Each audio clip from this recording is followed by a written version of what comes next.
If your child asks for the iPad 20 times a day and you're wondering when it will finally stop, I'm about to give you the real timeline that no one else will tell you.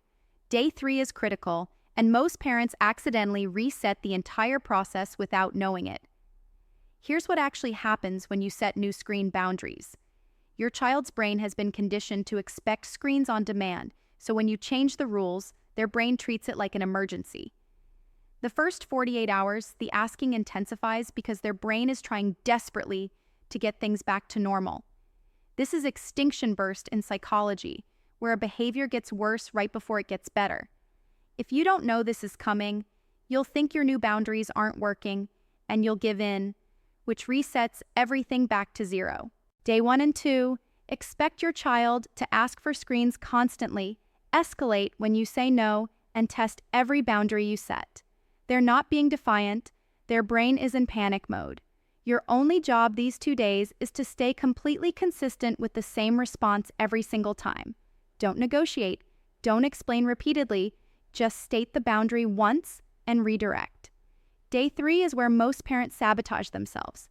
The constant asking is exhausting, so when your child asks one more time, you think, just this once won't hurt, and you hand over the iPad to get a break. That single exception teaches their brain that persistence pays off. And you've just guaranteed another 2 weeks of constant begging because now they know if they ask enough times, you'll eventually break.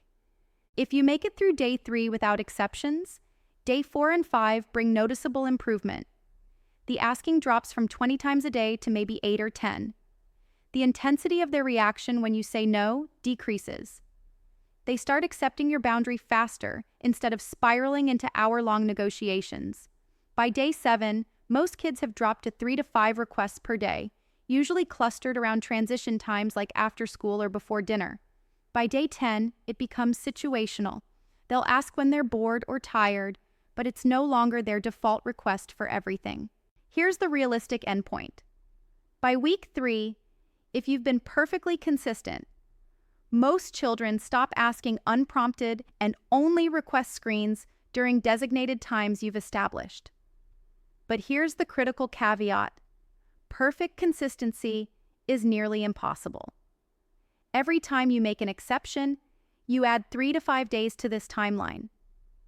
Every time you give in after they've worn you down, you're training their brain that persistence works. The biggest mistake parents make is expecting linear progress. You'll have amazing days where they don't ask once, followed by a day where it feels like you're back at day 1. This is normal.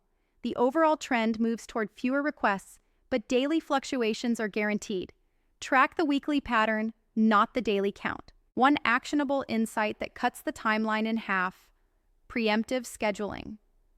Instead of waiting for your child to ask for screens and then saying no, tell them proactively when screen time will happen. Screen time is after dinner today. Said in the morning eliminates most of the asking because their brain knows when it's coming. Uncertainty makes the begging worse. Clarity makes it stop faster. If you're in the middle of this timeline right now and struggling to stay consistent, drop a comment and tell me what day you're on. And check the link in the description for our day-by-day troubleshooting guide that tells you exactly what to do when you're tempted to give in.